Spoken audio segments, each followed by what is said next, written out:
Hai semuanya, kali ini kelompok kami akan menganalisis kebijakan BPJS Ketenagakerjaan dan kelompok kami beranggotakan Angelia Vergi, Cynthia Angelin, Emanuela Clarissa, Marcelino Mulyadinata, Michael Filippo, dan Zidan.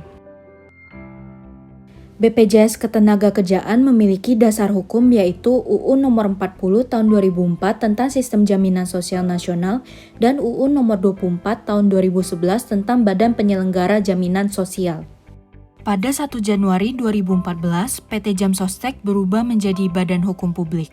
PT Jam Sostek bertransformasi menjadi BPJS Ketenagakerjaan dan tetap menyelenggarakan program jaminan sosial tenaga kerja. Goals dari BPJS Ketenagakerjaan. BPJS Ketenagakerjaan termasuk ke dalam security karena memiliki tugas untuk memberikan perlindungan terhadap tenaga kerja Indonesia, baik mereka yang bekerja secara informal maupun yang non-formal. Hal ini terlihat dari perumusan persoalan kebijakan, di mana terdapat 4 program yang diselenggarakan oleh BPJS Ketenagakerjaan, yaitu yang pertama, jaminan kecelakaan kerja adalah untuk memberikan perlindungan atas risiko-risiko kecelakaan yang terjadi dalam hubungan kerja, termasuk kecelakaan yang terjadi dalam perjalanan dari rumah menuju tempat kerja. Yang kedua ada jaminan kematian, adalah memberikan sejumlah uang tunai kepada ahli waris ketika penerima BPJS meninggal dunia, bukan akibat dari kecelakaan kerja.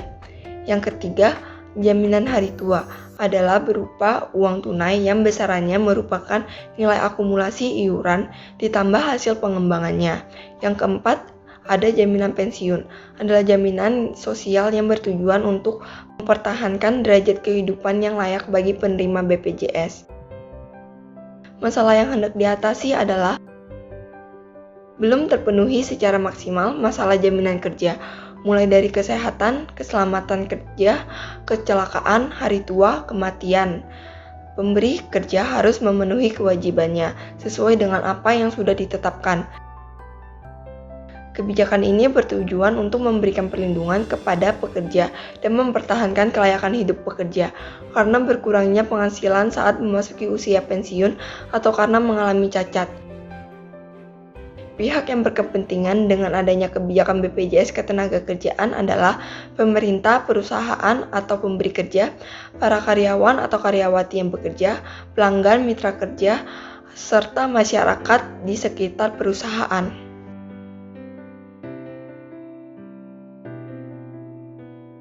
Kebijakan BPJS yang ada di Indonesia saat ini sebenarnya sudah ada sejak dulu, yang lebih dikenal dengan nama Jam Sostek dan Program Jaminan Kesehatan Masyarakat Umum. Namun, kedua program ini hanya menargetkan masyarakat yang termasuk ke dalam golongan tenaga kerja atau buruh, serta masyarakat yang belum dilayani oleh Jamkesmas dan asuransi swasta lainnya. Oleh karena itu, untuk menjalankan sistem jaminan sosial nasional yang adil dan merata, pada tahun 2014, Presiden Susilo Bambang Yudhoyono meresmikan kebijakan BPJS Kesehatan, dan pada tahun 2015, Presiden Joko Widodo meresmikan kebijakan BPJS Ketenagakerjaan. Selanjutnya saya akan membahas tentang tools. Instrumen yang digunakan pemerintah dalam kebijakan ini adalah penetapan tarif iuran BPJS Ketenagakerjaan yang harus dibayar oleh pemberi kerja dan penerima upah. Lalu jenis instrumen kebijakan ini termasuk dalam regulasi ekonomi karena mengatur tentang besaran tarif yang harus dibayarkan oleh pemberi kerja dan penerima upah setiap bulannya. Lalu sifat dari instrumen kebijakan ini adalah koersif karena berdasarkan Undang-Undang Nomor 24 Tahun 2011 tentang BPJS Ketenagakerjaan, pemberi kerja dan penerima upah wajib mendaftarkan dirinya sebagai peserta dari BPJS Ketenagakerjaan. Saya Marcel. Saya akan menjelaskan tentang target dari BPJS Ketenagakerjaan. Target dari BPJS Ketenagakerjaan ada 4. Yang pertama, pekerja penerima upah. Yang kedua, pekerja bukan penerima upah. Yang ketiga, pekerja sektor jasa konstruksi. Dan yang keempat, pekerja migran Indonesia atau TKI. Pekerja penerima upah dan pekerja bukan penerima upah diatur menurut Peraturan Presiden Nomor 12 Tahun 2013 tentang Jaminan Kesehatan. Perilaku yang hendak diubah dari kebijakan ini adalah perilaku masyarakat Indonesia yang menyepelekan resiko kecelakaan saat bekerja Dengan adanya BPJS Ketenagakerjaan, diharapkan masyarakat Indonesia atau pekerja lebih sadar akan proteksi untuk menanggung biaya dari resiko yang dapat terjadi saat melakukan pekerjaan ataupun melakukan aktivitas lain yang berhubungan dengan pekerjaan, seperti perjalanan dinas, perjalanan ke tempat kerja, ataupun saat kembali ke rumah selesai bekerja. Siapa yang diuntungkan dari kebijakan ini? Yang diuntungkan adalah peserta yang melakukan klaim atau menerima manfaat di saat masa perlindungan BPJS Ketenagakerjaan aktif. Selain itu, perusahaan pemberi kerja juga ikut diuntungkan. Karena jika ada pekerja yang mengalami kecelakaan kerja, yang menanggung biayanya adalah BPJS Ketenagakerjaan. Siapa yang dirugikan dari kebijakan ini? Yang dirugikan adalah peserta yang tidak melakukan klaim atau menerima manfaat hingga masa perlindungan berakhir. Perusahaan juga dirugikan karena wajib untuk membayarkan iuran dari para pekerjanya. Dan jika tidak membayar atau menunggang, akan ada sanksi serius yang diberikan oleh pemerintah. Siapa yang terkena langsung dan tidak langsung? Yang terkena langsung adalah peserta BPJS Ketenagakerjaan yang bersangkutan, dan yang terkena tidak langsung adalah keluarga dari peserta BPJS Ketenagakerjaan yang mendapatkan manfaat klaim dari BPJS Ketenagakerjaan, serta perusahaan pemberi kerja peserta BPJS Ketenagakerjaan.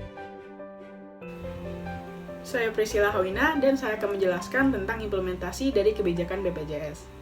Implementer dari kebijakan BPJS ada dua, yaitu pemerintah sebagai pembuat kebijakan dan BPJS sebagai badan pelaksana.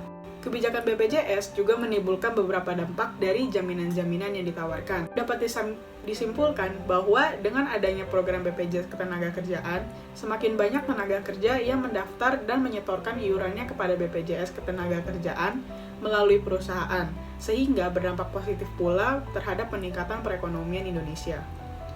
Lalu, untuk intended consequences dari kebijakan ini adalah dengan adanya BPJS Ketenagakerjaan, jaminan ini akan lebih berfokus pada tenaga kerja yang ada di Indonesia, sehingga kesejahteraan para tenaga kerja dan keluarganya pun ikut meningkat.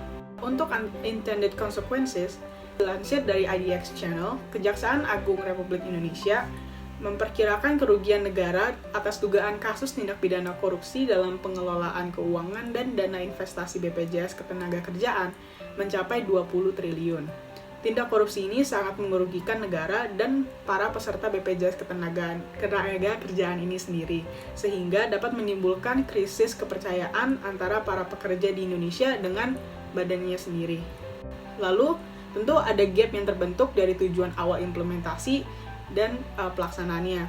Dari tujuan awal yang ingin mendukung pembangunan dan kemandirian nasional, malah berbelok menjadi tindakan korupsi yang malah merugikan negara serta para pekerja yang telah menyetorkan iurannya kepada BPJS Ketenagakerjaan. Lalu, sempat juga terjadi kendala-kendala selama pelaksanaan. Seperti yang pertama adalah masalah yang berkaitan dengan cakupan kepesertaan. Pemerintah bersama BPJS Ketenagakerjaan harus dapat melakukan perluasan cakupan kepesertaan semesta untuk semua segmen. Yang kedua, terkait dengan perkembangan program. Harus ada perkembangan program jaminan sosial sesuai dengan amanat Undang-Undang Dasar 1945 dan Konvensi International Labour Organization 102. Dan yang ketiga adalah perlunya penguatan kelembagaan pengawasan terhadap penyelenggaraan jaminan sosial.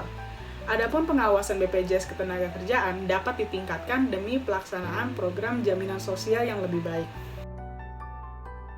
Berikut adalah hasil wawancara dari orang-orang yang terkena dampak dari kebijakan BPJS Ketenagakerjaan. Saya mewawancarai 4 orang, yaitu 2 orang pengusaha dan 2 orang karyawan. 1 orang pengusaha mengatakan bahwa kebijakan BPJS Ketenagakerjaan ini sangat menguntungkan, sedangkan pengusaha yang lainnya mengatakan bahwa kebijakan ini merugikan. Begitu juga dengan karyawan yang saya wawancarai. 1 karyawan menganggap bahwa kebijakan ini menguntungkan, sedangkan karyawan yang lainnya menganggap bahwa kebijakan ini merugikan. Berikut adalah video wawancara dari pengusaha yang menganggap BPJS Ketenagakerjaan merupakan suatu kebijakan yang menguntungkan. BPJS itu ya pasti karena itu bentuk pengeluaran dana dari perusahaan, ya pasti mengurangi keuntungan perusahaan.